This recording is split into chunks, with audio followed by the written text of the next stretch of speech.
Zdravím ľudia, tu je MARTAS a dnes tu mám pre mnohých možno očakávajúce video, pre ďalších neočakávajúce. Ja hneď takto na začiatok poviem, že čo je dnes za deň. Dnes je 18. marec 2023. A teraz, čo sme tu mali? 18. marca 2021. Nechávam chvíľku, aby ste si to rozmysleli, pretože za 2 roky sa udeje veľa vecí, takže chvíľku počkám, tak 5 sekúnd.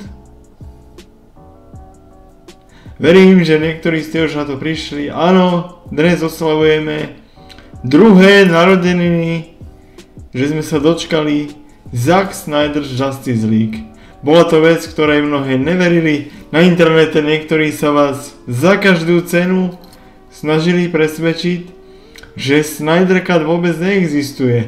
Smiali sa tomu. Smiali sa ľuďom, ktorí to podporovali, ktorí za to bojovali, silou mocou vám ukazovali, že to neexistuje. Warner Brothers won't release a cut of Justice League that never existed in the first place. And we're going to start with this. And hopefully this will be the last time ever that we talk about the Snyder Cut. It is no joke. It is right on the money. It never existed.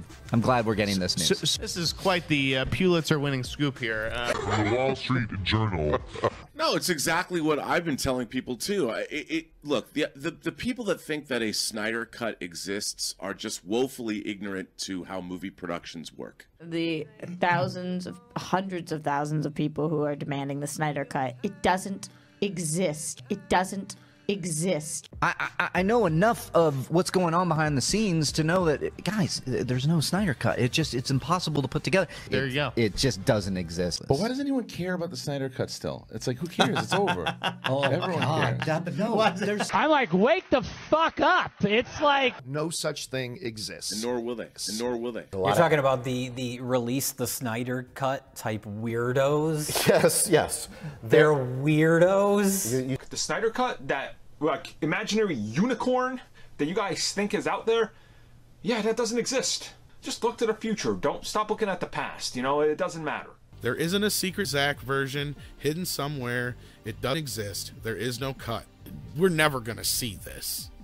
It's because it doesn't really exist. Because if you ask me, I don't think there is a Zack Snyder cut of Justice League. Okay, real talk. Justice League, the Zack Snyder cut.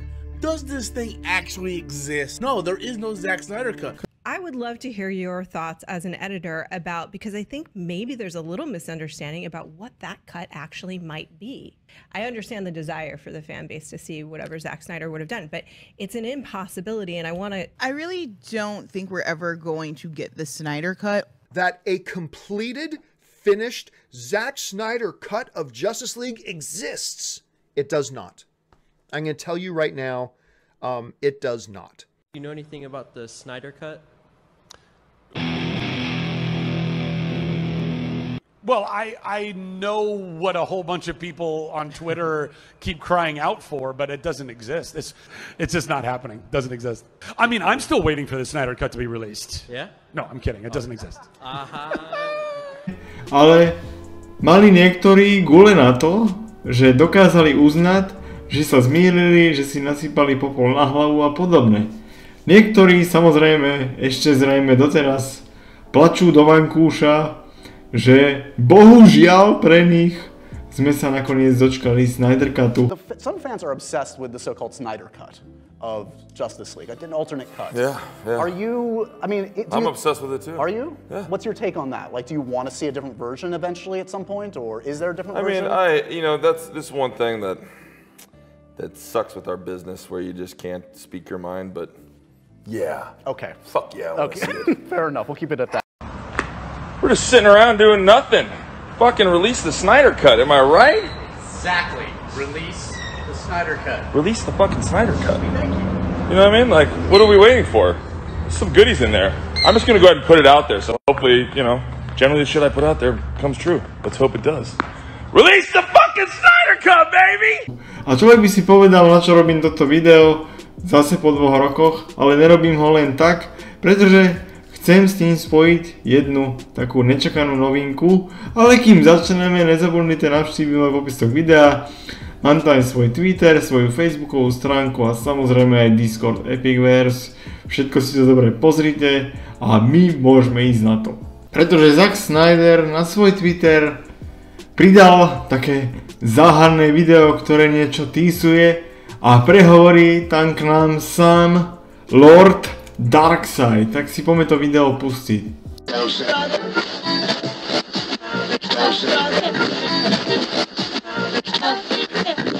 April 28th, 29th and 30th. Save the date. Darkseid nás upozornil na to, že budúci mesiac v apríli od 28.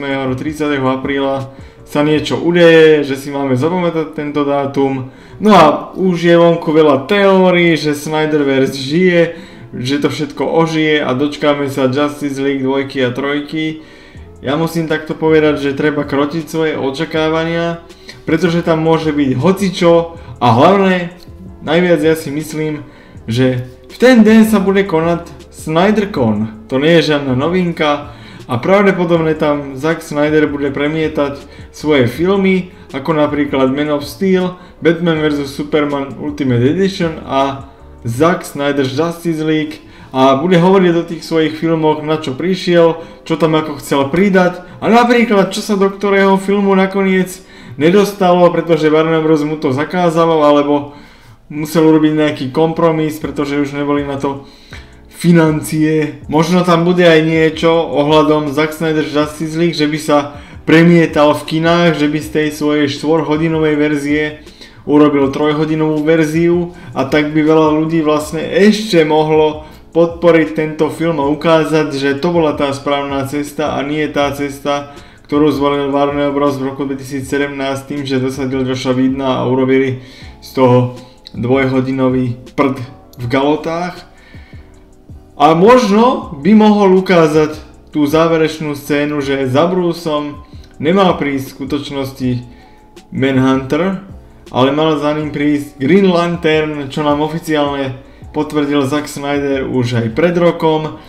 Popravde, keď bolo prvé výročie, tak som čakal, že tej scény s Green Lanternom sa dočkáme, ale ničoho sme sa nedočkali.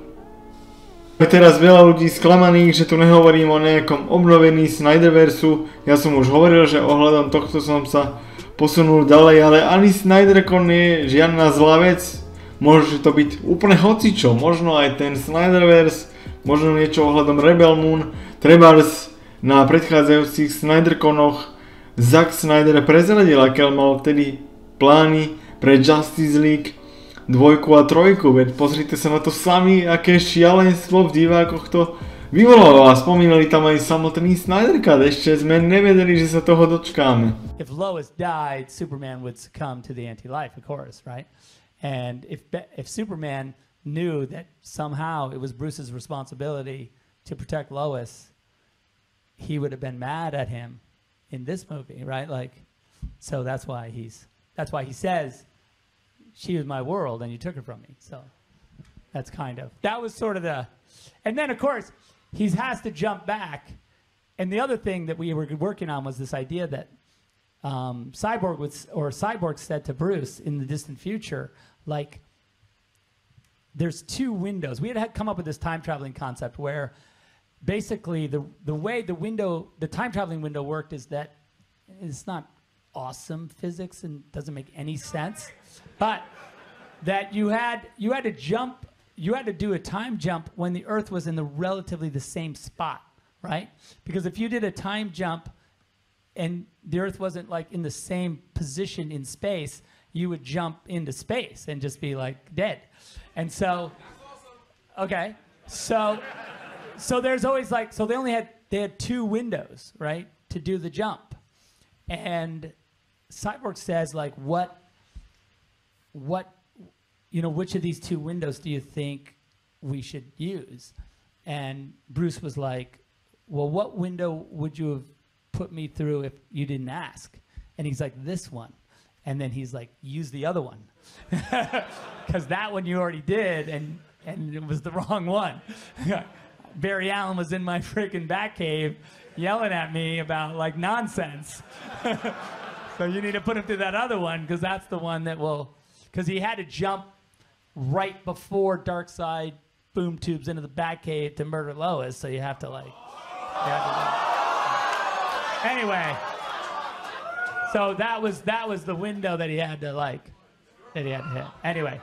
Ale keďže sa pravdepodobne bude konať SnyderCon, tak možno to znamená aj to, že veľa vecí medzi Zackom Snyderom a Warnerom Brosom sa spravilo, predsa len, že tam iné vedenie, možno mali aj rozhovor medzi sebou a môže to znamenať, že Zack Snyder niekedy v budúcnosti ešte bude vo Warnerom Brose ohľadom DCčka spolupracovať. Síce nedokončí svoj plán, ale mohol by spolupracovať aj s Jamesom Gunnom a mohol by natočiť ešte nejaký DC film.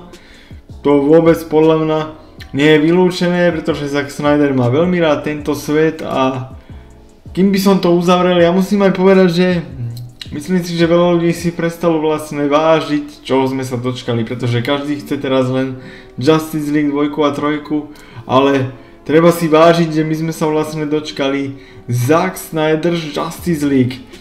Pretože ak si chcete užiť nejaké skvelé filmy a ste Zackovi fanúšikovia, tak máte Man of Steel, Batman vs Superman a Zack Snyder's Justice League. Máte 3 úžasné filmy, ktoré vám už nikto nezoberie a máme ten tretí úžasný tímový film, ktorý si fanúšikovia vybojovali a dočkali sme sa ho v úžasnej kvalite na HBO Max. Všetko sa dokončilo a ešte sa tam pridala aj fantastická Nightmare scéna s Jokerom ako Jaredom Letom. Ale človek nikdy nevie, pretože dejú sa šialené veci a človek rozmýšľal nad takými šialenými vecami, že by si povedal, že to sa nikdy nemôže stať a nakoniec sa to stalo. Tak o pár rokov tu môžeme hovoriť o tom, že príde 5. alebo 10. výročie, že sme sa dočkali vydania Zack Snyder's Justice League a budeme tu hovoriť o tom, že máme tu Justice League 2 a 3, aj keby len v animovanej forme. A možno tu už budeme oslavovať aj Suicide Squad a Aircut. Ale povedzte mi, čo si vymyslíte o tejto záhannej správe, že čo sa môžeme koncom apríla dočkať a či aj vy nejako oslavujete vydanie Zack Snyder's Justice League, že tu máme druhé narodeniny. Myslím si, že najlepšou oslavou je pustiť si to teraz na HBO Max alebo na Blu-rayku, tento fantastický film a vážiť si, že sme sa toho dočkali. Mne nezabudnite dať like a odber, budem vám za to naozaj veľmi vďačný. Nech sa vám darí a nech tu takto nejako oslavujeme aj o rok. Majte sa zatiaľ.